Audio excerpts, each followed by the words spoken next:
नमस्ते भारत में अब बात देश के सबसे बड़े चुनावी राज्य यानी कि उत्तर प्रदेश की। यूपी के चुनावी घमासान अपने चरम पर है। ऐसे में आरोप प्रत्यारोप का दौर भी जारी है। इस घमासान में जिस नाम पर सबसे ज्यादा जिरह हो रही है वो है जिन्ना। ताजा बयान उत्तर प्रदेश के डिप्टी सीएम केशव प्रसाद मौर्य का सामने आया है। मौर्य ने अंबेडकर नगर की जनसभा में अखिलेश के नाम के साथ जिन्ना जोड़ दिया। मैं अब श्री अखिलेश यादव नहीं कहता हूं तो श्री अखिलेश अली जिन्ना कहता हूं। श्री अखिलेश अली जिन्ना कहता हूं। सुना आपने, अखिलेश अली जिन्ना। जी हां, बीजेपी नेता केशव प्रसाद मौर्य ने ये नाम दिया है समाजवादी पार्टी के मुखिया और यूपी के पूर्व सीएम अखिलेश यादव को। डिप्टी सीएम केशव प्रसाद मौर्य ने जब से चुनावी मैदान में एंट्री मारी है, उनके निशाने पर हैं समाजवादी पार्टी अध्यक्ष अखिलेश यादव। पहले लुंगी टोपी वाला बयान और अब अखिलेश के नामकरण से सियासी पारे को और चढ़ा दिया। से पहले कितने लुंगी छाप गुंडे घूमते थे, जालीदार गोली टोपी लगाए हुए, राइफल रिवॉल्वर बंदूक लिए हुए व्यापारियों को डराने और धमकाने का काम कौन करता था?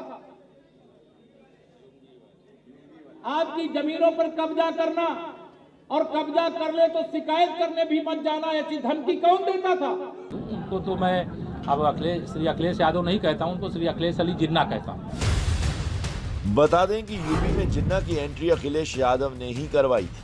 आजादी की लड़ाई की बात का जिक्र करते हुए अखिलेश ने जिन्ना का चिन्ह निकाल लिया था। सरदार पटेल जी, राष्ट्रपिता महात्मा गांधी, जवाहरलाल नेहरू, जिन्ना एक ही संस्था में पढ़ करके बैरिस्टर बन करके आए थे। एक ही जगह पर पढ़ाई लिखाई की उन्होंने, वो बैरिस्टर बने, उन्होंने आजादी दिलाई। उन्हें किसी भी तरीके से अगर किसी का भी संघर्ष करना पड़ा होगा तो वो पीछे नहीं हटे। जिन्ना का जिक्र आते ही मुद्दा बीजेपी ने लपक लिया था। अब अखिलेश सफाई दे रहे हैं कि उनके बयानों का गलत मतलब निकाला जा रहा है।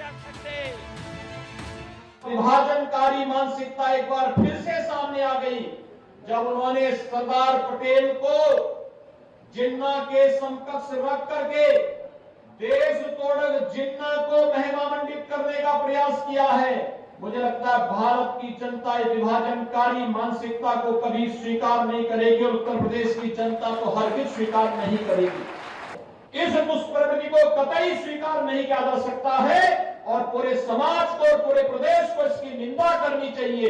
समाजवादी पार्टी के राष्ट्रीय अध्यक्ष को अपने इस कृत्य के लिए प्रदेश की जनता से माफी मांगनी चाहिए, देश की जनता से माफी मांगनी चाहिए।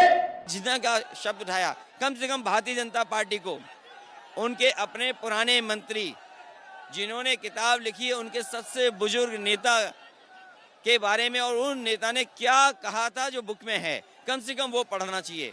जहां तक सवाल स्लिप ऑफ टंग नहीं थी, केवल एक चीज थी कि कहां पर इस संस्था में एक साथ पढ़े थे और कभी कभी एक ही संस्था एक ही जगह रह करके लोग अलग अलग बात कर रहे हैं। मान लीजिए समाजवादी पार्टी आज लोगों को जोड़ने की बात कर रही है, हिंदू मुस्लिम सिख ईसाई सभी धर्म साथ रहे, जातियों का भेदभाव न हो। वहीं भारतीय जनता पार्टी क्या कर रही है? भेदभाव कर रही है, जातियों में झगड़ा करा रही है, धर्मों में फासला पैदा कर रही है। तो एक ही संस्था में रह करके कभी कभी अलग अलग दिशा में लोग चले जाते हैं।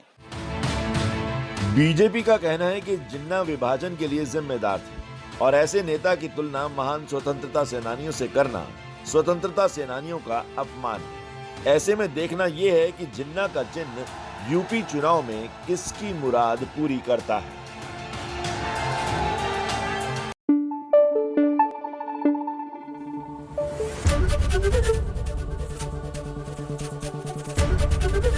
एबीपी न्यूज आपको रखे आगे।